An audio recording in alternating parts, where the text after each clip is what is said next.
e Ele está aqui. Tem glória dele aqui, tem cheiro dele aqui. Sua resposta é fogo sobre o altar. Irmãos, lendo o Salmo 43, eu não sei se as irmãs tiveram a curiosidade de ler, mas é o tema deste encontro. O Salmo 43, ele é um grito da alma. Ele é um grito de arrependimento. Ele é um pedido de socorro.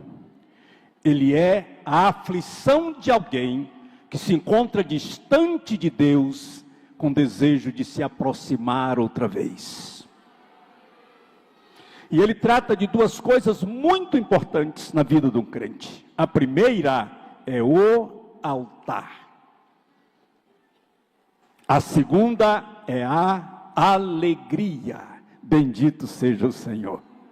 Se há na vida do crente duas coisas extremamente necessárias, são o seu altar e a sua alegria.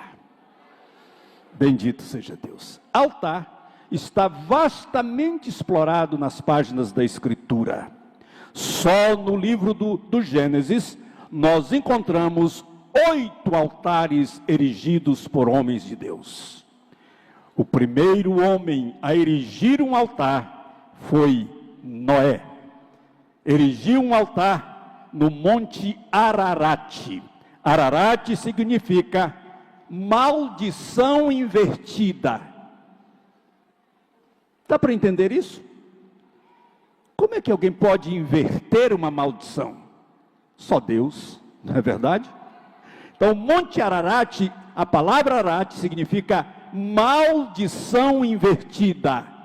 E eu quero lhe dizer uma coisa, foi o que aconteceu na minha vida e na sua vida. Nós éramos malditos, destinados à destruição eterna, mas houve um homem lá no céu, que resolveu descer aqui, e se fazer maldição no nosso lugar, para que através da sua maldição na cruz, nós tivéssemos o nosso quadro revertido, e agora nome escrito no livro da vida, os pecados perdoados, a vida transformada, a esperança outra vez no nosso ser, e a certeza de que maldição nunca mais, maldição nunca mais, maldição nunca mais. Maldito foi aquele que foi pendurado na cruz, porque ele se fez, mas lá estava a nossa grande bênção. Bendito seja Deus. Foi ele o primeiro homem a construir um altar. E o altar que ele construiu foi um altar de gratidão. Imagine, meus irmãos, este homem recebe uma ordem de Deus, fica mais de um século trabalhando, mais de um século servindo de chacota, mais de um século as pessoas zombando dele, e ele trabalhando. Eu tenho uma promessa, ele me prometeu. O que ele disse vai acontecer. Hoje zombam de mim, mas amanhã vão ver a diferença entre aquele que serve a Deus e aquele que não serve a Deus. Aquele que tem promessa de Deus e aquele que não tem promessa de Deus. Aquele que obedece a Deus e aquele que zomba de Deus. Aquele que é crente e aquele que é incrédulo. E de repente, bendito seja o Senhor, as coisas aconteceram. Ele entrou para dentro da arca, levou um casal de todo animal, menos um. E depois vocês vão me dizer, qual foi o animal que foi proibido de entrar na arca? Eu não vou dizer isso para vocês hoje, mas alguém deve saber, não é? Houve um animal que não pôde entrar na arca, mas toda espécie de animal, puro e impuro, entrou na arca. E ficaram com ele lá. Choveu sobre a terra, morreu todo mundo, morreu todo animal, acabou-se tudo, até que um dia a arca ancorou no Monte Ararat, e ele ficou esperando a ordem de Deus. 150 dias depois, Deus mandou ele descer, e quando ele desceu, os animais foram embora, mas ele pegou um puro de cada casal, aqueles que haviam se reproduzido na arca, creio eu, e ele disse: vou erigir um altar de gratidão a Deus. Bendito seja o Senhor. Como é que está o altar de gratidão na sua casa? Lá tem um altar de gratidão também. Você é agradecido? O apóstolo Paulo recomendou aos Colossenses: e o Deus de paz derrame paz no vosso coração, e vocês sejam agradecidos. Bendito seja o Senhor. O segundo altar do livro do Gênesis é também um altar de gratidão. É Abraão.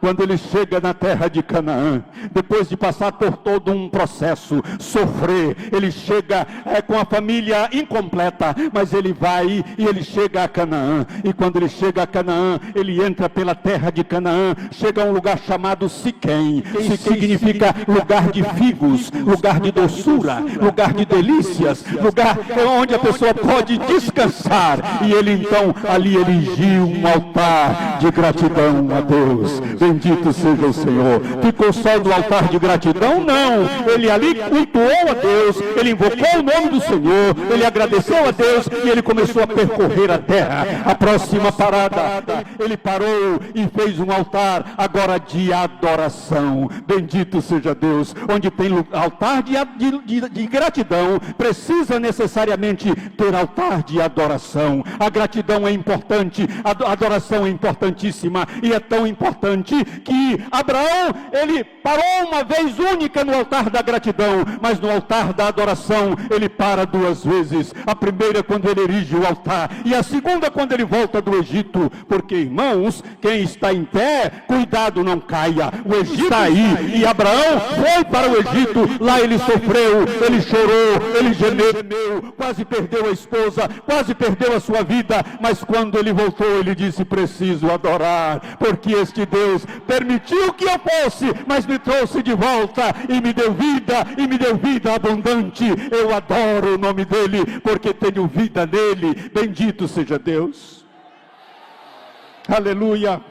E depois ele vai e sai dali e vai para Betel, e entre Betel e Ai está o altar da adoração. Ele percorre e de repente começa a haver uma necessidade de mudança, e ele vai para Hebrom, e lá em Hebrom é o lugar da congregação, é o lugar da associação, é o lugar da união, é o lugar da amizade, e ali ele faz o altar do recomeço. Como assim, pastor Paulo? Altar do recomeço? Irmãos, crente tem que recomeçar. De vez em quando é preciso recomeçar. De vez em quando é preciso mudar a história, mudar o rumo, alterar a rota do GPS. O que aconteceu? O rebanho cresceu. O rebanho do sobrinho cresceu também. E os pastores do sobrinho começaram a criar problemas com os pastores dele. Não foram os pastores dele que criaram problemas com o sobrinho, foram os pastores do sobrinho que criaram problemas com ele. E ele diz assim: é preciso recomeçar, porque se não houver amizade, se não houver associação, se não houver unidade, se não houver perdão, nós não vamos prosseguir. E ele chama o sobrinho e diz: escolhe para onde tu queres ir. E o sobrinho escolheu o que foi bonito aos olhos dele. Lá ele não erigiu o altar, ele se esqueceu do altar, mas Abraão não. Abraão sabia que o altar precisava estar em dia, porque é no altar que nós encontramos o nosso Deus. E ele então erige o altar do recomeço. Bendito seja Deus. Depois ele construiu um outro altar, e esse altar agora foi em Moriá, Monte Moriá. Moriá significa visão do Senhor, escolhido do Senhor. É interessante que todos os outros altares, Abraão nunca recebeu ordem de Deus para construir. Noé não recebeu ordem de Deus para construir.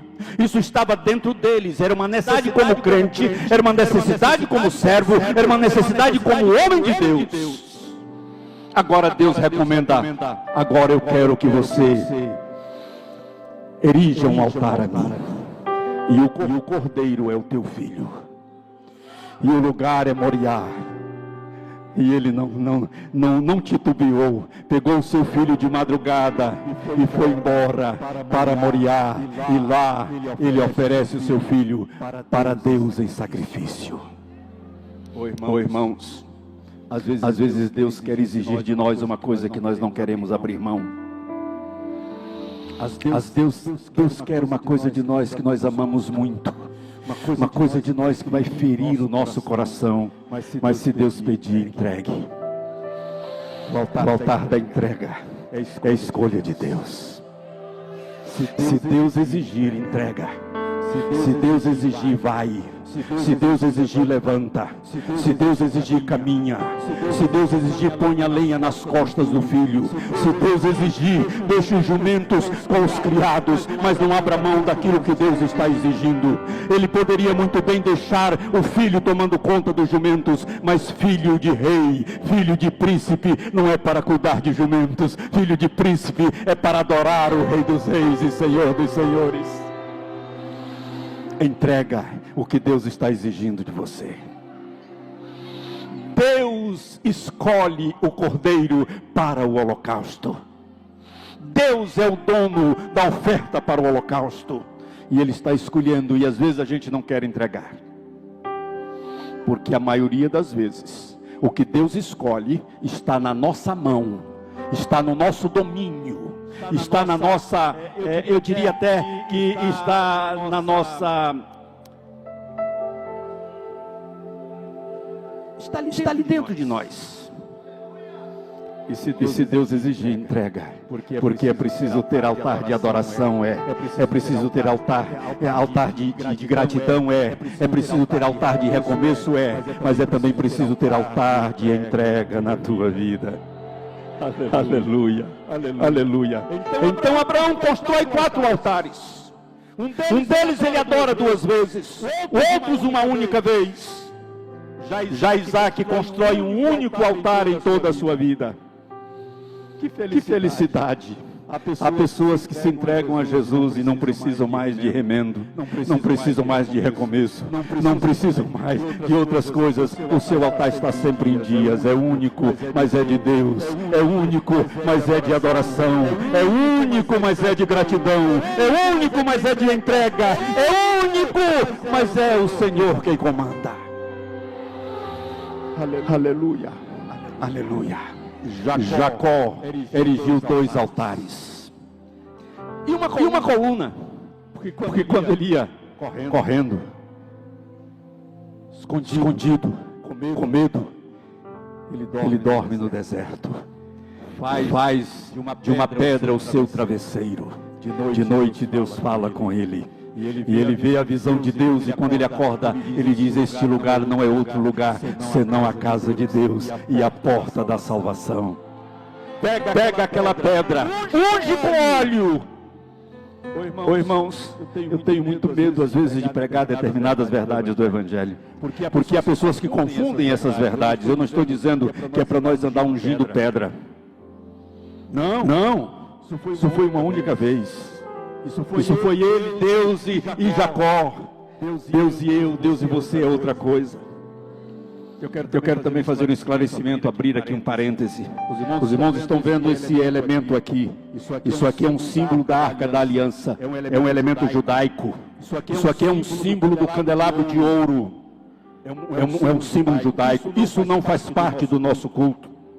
Os irmãos viram que apesar de estarem aqui, são apenas enfeite, em nenhum momento fazem parte do nosso culto. Isso é coisa de judeu. Nós não somos judeus. Aqui não é sinagoga, aqui não é tabernáculo, aqui não é templo de Salomão. Aqui é uma igreja, Assembleia de Deus, pentecostal, do Deus vivo e verdadeiro. O nosso altar é Cristo, uma vez entregue por todas.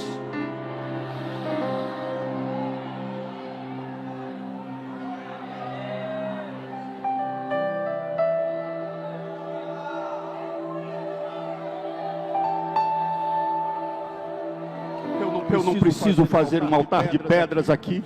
Eu não preciso fazer um altar de terras aqui. Eu não preciso fazer um altar de bronze aqui. Eu não preciso fazer um altar de ouro aqui. Aqui dentro de mim já existe um altar construído pelo Espírito Santo. E tenho uma notícia a dar a vocês: é um altar de pedra. Não há pedra mais dura do que o coração humano. E essa pedra do coração humano, o homem nenhum pode talhá-la. Ela tem que ser moldada pelo Deus que o criou, pelo Deus que o salvou, pelo Deus que o conquistou, pelo Deus que perdoou os seus pecados. E o apóstolo Paulo diz: não sabeis vós que não sois de vós mesmos, mas que sois templo e morada do Espírito Santo de Deus? Então nós também somos um altar ambulante. E um altar onde o fogo arde continuamente. A palavra diz: o fogo arderá continuamente sobre o altar e não se apagará. É este altar que está dentro de mim, é este altar que está dentro de você, que arde nesse momento a chama do Espírito Santo. Mas quando for dada a bênção apostólica, ele continuará a arder. E quando nós deixarmos esse estado, esse ginásio, nós continuaremos ardendo. E amanhã ele estará ardendo e arderá até a igreja se encontrar com Cristo nas nuvens do céu. Aleluia. E eu encerro a minha palavra à igreja esta noite dizendo: não deixe o fogo se apagar. Você é altar de Deus. Jesus está sendo oferecido no seu altar. Ele é o Cordeiro que tira o pecado do mundo. Ele está em nós e nós vivemos por Ele e para Ele. E a Ele seja a glória hoje e eternamente. Amém.